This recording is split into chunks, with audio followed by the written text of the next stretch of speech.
Agnès Jaoui ne cache pas, elle a le blues du dimanche soir, sauf quand on lui annonce que le lundi est férié.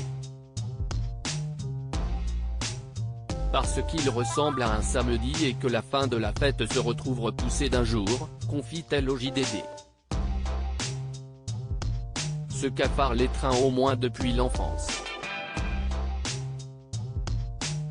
Une sorte de malédiction qui ne la lâche pas, un poids avec lequel elle doit composer année après année.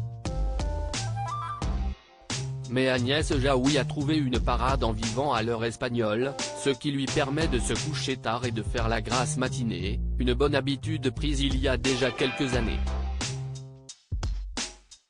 Un art de la procrastination poussé à son paroxysme avec ses enfants, un garçon et une fille aujourd'hui âgés de 19 et 21 ans. Agnès Jaoui raconte, à travers eux, j'ai vécu le cafard du retour en classe. J'avoue que je ne les ai jamais forcés à faire leurs devoirs, et l'idée même de me lever tôt le lundi matin m'a découragé de les accompagner à l'école. Cette raison égoïste, la comédienne l'assume aujourd'hui pleinement, sans toutefois s'en vanter. Agnès Jaoui préfère songer à organiser une escapade hors de Paris avec eux.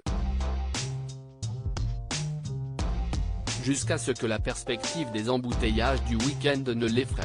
Agnès Jaoui essaie d'échapper à la routine du quotidien pour remédier à son problème. Agnès Jaoui cesse de trouver une nouvelle passion, le chant, qu'elle pratique désormais tous les dimanches avec un ensemble vocal classique, canto allègre. Un bon moyen pour échapper à la déprimante routine du quotidien. A-t-elle jamais songé à jouer au théâtre en matinée le week-end? Surtout pas. Parce qu'il n'y a que des personnes âgées qui ne veulent pas se coucher tard, on entend siffler les sonotones et on se sent ramolli par une salle sans tonus. Pour sûr, Agnès Jaoui, 57 ans, a encore de l'énergie à revendre. Peut-être même un peu trop pour le dimanche. Loading widget.